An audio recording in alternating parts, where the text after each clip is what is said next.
La casa que estáis viendo en pantalla es la casa maldita o encantada más conocida del mundo.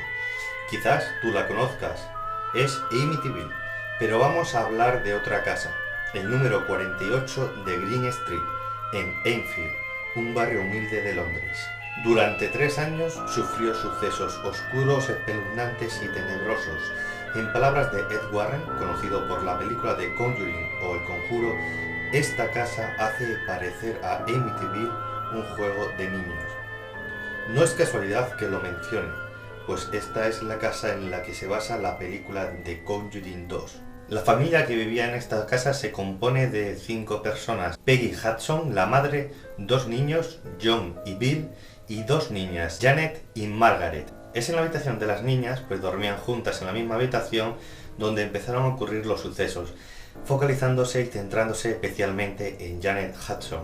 La primera noche, 7 de agosto de 1977, la madre se despierta porque escucha a las niñas gritar. Se acerca rápidamente a la habitación de las niñas y estas, con cara de susto, le dice a su madre que la cama de Janet está moviéndose bruscamente. La madre, obviamente, usando la lógica, piensa que todo es fruto de la imaginación y de una pesadilla. Se lo comenta, las tranquiliza y se va a dormir. Esta noche realmente no ocurre nada más. Es la siguiente noche la que empieza todo. En esa noche, 8 de agosto, a las 9 de la noche, niñas empiezan a gritar de nuevo. La madre sale corriendo de nuevo a la habitación de las niñas, pero esta vez las niñas le dicen que una de las sillas que está en la habitación ha empezado a moverse y a dar golpes por la habitación sin que nadie la esté agarrando. La madre obviamente no cree nada de lo que dicen sus hijas, piensan que les está engañando, que es fruto de la imaginación de ellas. Es así que la madre coge la silla y, para tranquilizarlas, en el caso de que fuera una pesadilla, le dice a las niñas que se la va a llevar a la habitación, la silla, y así no le va a molestar más. La madre se va a la habitación, deja la silla en la habitación como le había dicho a sus hijas y se acuesta. Pocos minutos después, con la luz apagada, empieza a escuchar un repiqueteo en el suelo, un sonido muy sutil, que poco a poco va empezando a aumentar de sonido y a convertirse en un ruido realmente desagradable. Madre se levanta, enciende la luz, pero no ve nada, y aún con el susto en el cuerpo, empieza a escuchar de nuevo los gritos de las niñas. Sale corriendo a la habitación y se encuentra un baúl muy pesado que había en la habitación, que se había desplazado aproximadamente 1 metro de su sitio. La madre lo vuelve a poner en el sitio donde estaba. Le había costado mucho ponerlo, pues era un baúl, un armario que pesaba bastante. Empieza a hablar con las niñas para tranquilizarla y delante de las 3, de la madre y de las 2 hijas, el baúl, ¡paf!, se vuelve a mover de nuevo, 1 metro de distancia. Solo la madre y la niña, muy asustadas, recogen a los 2 niños y salen huyendo de la casa. Mientras salen corriendo hacia la calle, empiezan a escuchar golpes en la pared, como si le estuvieran persiguiendo. Sale a la calle, va a la casa de los vecinos y le pide a estos que entren en su casa para que comprueben qué está pasando. Los vecinos entran y se asustan también porque están escuchando los mismos golpes. La familia y los vecinos, muy asustados y nerviosos, llaman a la policía de Enfield. Poco tiempo después llega la policía, entran en la casa y ellos también escuchan esos ruidos. Golpes en las paredes muy fuertes. Los policías, obviamente escépticos con lo que le estaban contando la familia y los vecinos, pues estaban ya hablando de cosas paranormales, entran en la casa para buscar a quién está haciendo esos ruidos, pues piensan que es una persona quien los está haciendo. La policía no encuentra a nadie, los ruidos cesan, se acaban, la policía hace un informe oficial, no puede hacer nada más y se va a la comisaría. Esa noche no duermen en casa, pero a la noche siguiente sí se tienen que volver a casa. La madre intenta pensar que todo ha sido cosas de cañerías, de ruidos fortuitos y que todo es fruto de la imaginación y de la histeria de la gente.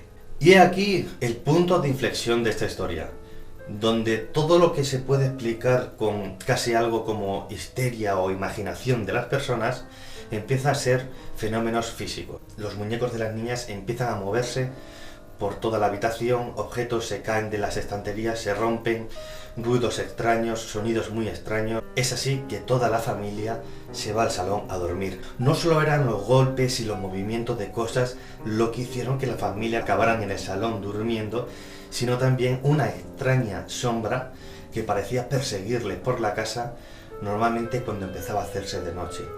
Eso les atemorizaba, así que dormían todos juntos en el salón. Es a causa de la intervención de la policía que el Daily Mirror, uno de los periódicos más importantes, se hace eco de la noticia y manda a unos periodistas para allá. La familia les cede estar en casa y que investiguen el hecho. Los periodistas son obviamente escépticos a lo que está ocurriendo, no son periodistas que investiguen este tipo de cosas. Los periodistas también empiezan a vivir los sucesos, no solamente a vivir los sucesos, sino incluso a fotografiarlos. Una de las fotos más famosas que hay es de la niña siendo lanzada de la cama hacia afuera delante de los periodistas y de la madre. Esto es muy importante porque la gente piensa que esta foto es que la niña está saltando simplemente, y en realidad, si lo vemos bien, la cama no se ve una deformación en las sábanas como si la niña estuviera pegando saltos, y de hecho era un poco ilógico que la madre mintiese, pero aún más ilógico que 3 periodistas, y además uno de bastante renombre, también mintiese. Los periodistas no son capaces ya de seguir con la historia, no saben bien qué es lo que tienen que seguir haciendo, así que acuden a uno de los parapsicólogos más importantes de aquella época, a Maurice Grosse. Maurice Grosse intentará demostrar que todo es una farsa o bien fruto de la imaginación y de la histeria de las personas que han vivido esto, aunque es muy extraño, pues lo ha vivido la familia, no solo la niña, sino también la madre, lo han vivido los vecinos, lo han vivido policías y lo han vivido también los periodistas. Ya es mucha gente la que ha vivido los sucesos, y aún así Maurice Grosse quiere demostrar que todo es no una farsa, sino fruto de la histeria, fruto de la imaginación de las personas. Es así que Maurice Grosse, junto con los periodistas, se van turnando por las noches, quedándose despiertos por distintas partes de la casa para ver si son los niños los que están haciendo esos ruidos. Maurice Grosse se queda a dormir incluso diariamente durante 2 años en esa casa, pero tarda muy poco en entender que esto no es ni una imaginación de las personas, ni es histeria, ni es un fraude. Es 100% real. En la casa empiezan a escucharse ya no solamente ruidos y empiezan a verse movimientos, sino voces. Voces muy oscuras, no se entendían nada de lo que decían, pero sabían que eran voces de alguien. Los investigadores y toda la gente intenta explicar cómo puede Janet hacer esto, pues piensan que es ella la que está haciendo esto, que forma parte también de un juego. Maurice Grosse realmente ya no cree que es un juego, pero sí los demás siguen siendo bastante escépticos. Después de un tiempo, la familia sigue viviendo todo este tipo de sucesos y ocurre algo bastante tenebroso. Esa voz que se escuchaba por las partes de la casa deja de escucharse en zonas donde no había nadie y empieza a salir de la boca de la niña. Una voz muy gutural, una voz muy fuerte, muy ronca, que los laringólogos y los expertos dijeron que sí, que todo el mundo puede hacer ese tipo de voz, pero que pasado 2 minutos no podría aguantar ese esfuerzo y mucho menos las horas y horas que se quedaba Janet hablando con esa voz. Os dejo 2 audios, simplemente para que escuches la voz de Janet con su voz normal y otra con la voz esa extraña. No os asustéis. 12. One night Mr. Grosse was talking about it about 8:30. He said, all we need now is the voices to talk. And that night I went to bed and can't remember exactly what happened.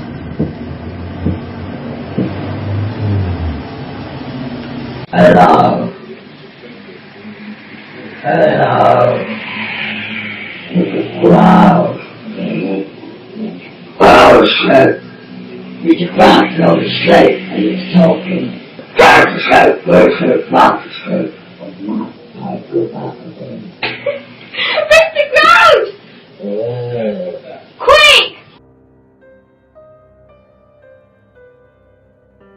Aún así siguen ocurriendo más cosas y más cosas, todo delante de muchísima gente que nadie es capaz de explicar. La niña, Janet, no puede dormir por las noches, Por lo visto, ella siempre aparece en algunas zonas de la casa durmiendo, no sabe cómo ha llegado hasta allí. Los más escépticos piensan que es Janet la que hace esos movimientos, bien consciente o inconscientemente. Así que un médico le inyecta Valium, que es un tranquilizante bastante potente. No se lo toma en una pastilla, que es como se suele tomar, sino que se lo inyecta para que el efecto sea más fuerte. Le ponen la dosis suficiente para que Janet duerma tranquila durante toda la noche entera. Cuando estaban todos en el salón, hablando tranquilamente, intentando relajarse de todo lo que estaba ocurriendo, escuchan un ruido enorme en la casa. Suben rápidamente a la habitación de Janet, estaba ya sola, y se encuentran a Janet durmiendo encima de un armario totalmente inconsciente. El médico no se puede explicar cómo ha llegado hasta allí con la dosis tan alta que le había puesto de Valium. La niña Janet empieza a hacer dibujos muy extraños. Uno de ellos exactamente es una mujer vomitando sangre y debajo Janet escribe Wilkins. Una de las noches Maurice Grosse, el parapsicólogo, es capaz de ponerse en contacto directamente con el ente que ha poseído a la niña, a Janet. En ese punto Maurice Grosse le pregunta al ente quién es, y lo leo, y dice: justo antes de morir me quedé ciego y tuve una hemorragia, entonces morí en una silla, que es la que tenéis debajo de la escalera. Me llamo Bill Wilkins. Poco tiempo después, la hija de los antiguos propietarios de la casa llama a Maurice Grosse y le cuenta la historia de sus padres. El padre, que se llamaba Bill Wilkins, igual que había dicho Janet, había muerto efectivamente a causa de un paro cardíaco en la silla. Justamente en la silla que se había movido en la casa, justamente en la silla que decía el ente donde había muerto. Esto no lo sabía nadie, no lo sabían ni los periodistas, ni Maurice Grosse, ni la familia, ni siquiera la policía. La hija de los antiguos propietarios también le dice a Maurice Grosse que su madre había muerto ahogada en sangre por culpa de un cáncer que tenía en los pulmones, igual que lo que había dibujado Janet. A lo largo del tiempo, pasado aproximadamente un año, los Warren, que los conoceréis como he dicho al principio de la película The Conjuring o El Conjuro, aparecen en la casa con un sacerdote, se quedan durante un tiempo allí y es un sacerdote el que hace un exorcismo a la casa, consiguiendo que amortigue los sucesos. Durante más de 2 años la familia ha vivido estos sucesos, lo han pasado realmente mal y es cuando consiguen algo de dinero a través de sus ahorros para mudarse a otra casa. No es una historia que acabe en final feliz, de hecho el hermano pequeño muere años después por culpa de un cáncer. La familia empieza a tener problemas y Janet siempre y a día de hoy sigue asegurando que sigue viviendo sucesos paranormales en su propia vida, no con la fuerza que antes, pero sigue escuchando voces, sigue moviéndose cosas y sigue viendo cosas extrañas a día de hoy, porque Janet obviamente sigue viva. A mí siempre me han parecido interesantes estos temas y me hubiera encantado alguna vez en mi vida o en el futuro vivir alguno de ellos. Pero la pregunta es: ¿vosotros dormiríais una noche en esa casa? Dormir bien.